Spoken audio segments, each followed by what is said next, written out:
Trauma responses attract narcissists to you. It's not weakness, not insecurity, but the things you've been told make you a good person. You might think attracting narcissists is just bad luck, or that you somehow need to become colder, harder, less caring, but that's not the truth. There are hidden trauma responses, subtle, almost invisible patterns that quietly broadcast, I'm safe to control. And the most unsettling part, they don't feel toxic. They feel like who you are. Hi, my name is Maria, and I'm a life coach specializing in narcissistic abuse and trauma recovery.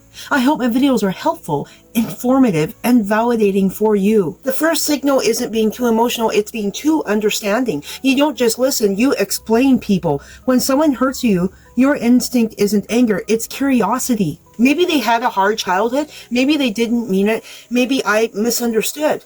That response didn't come from nowhere. It often comes from past where reading people accurately kept you safe.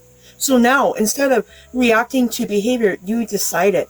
But narcissists don't see empathy as kindness. They see it as permission or even a weakness. Because every time you explain away harm, you quietly teach them they won't be held accountable, or you come across as weak. The next pattern doesn't look like fear. It looks like being low maintenance. You pride yourself in not being difficult.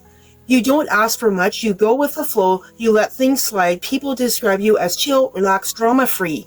But underneath that, there's something else. You've learned that having needs made things worse. So you minimize yourself before anyone else can. Narcissists are drawn to that instantly. Someone they never have to consider. Here's one almost nobody talks about. You don't trust calm, you trust intensity. When someone is steady, respectful, consistent, it feels flat. But when someone is unpredictable, intense, emotionally charged, it feels like a spark. That butterflies in your stomach feeling. Sometimes it's your nervous system recognizing chaos it was trained in. So when a narcissist love bombs, withdraws, then pulls you back in, nobody reads it as chemistry and stability. It's unfamiliar, so you question it. Another hidden signal, you don't just set boundaries, you wait to be understood. You believe that if someone truly cares, they'll just get it. So instead of saying, that's not okay, you hope they'll notice your discomfort. You give hints, you adjust your tone, you withdraw slightly, but you don't draw a clear line. That pattern often comes from environments where direct expression wasn't safe. So now you rely on emotional intuition instead of direct communication. You stay just a little too long. You don't leave at the first red flag. You observe, you give chances, you wait for improvement. I personally did this many times and it ended up hurting me. Because part of you believes that if you just hold on long enough, things will shift or maybe they'll change. That resilience may have helped you survive difficult situations in the past, but in relationships, it can trap you in cycles that never change. Narcissists rely on that delay because the longer you stay, the harder it becomes to leave. None of these patterns mean you're broken. They mean you've adapted.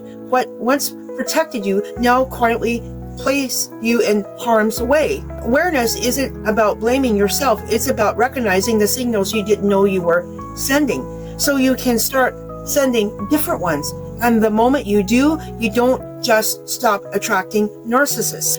If this resonates with you, please subscribe for more content. And remember, you don't have to just survive after narcissistic abuse. You can thrive.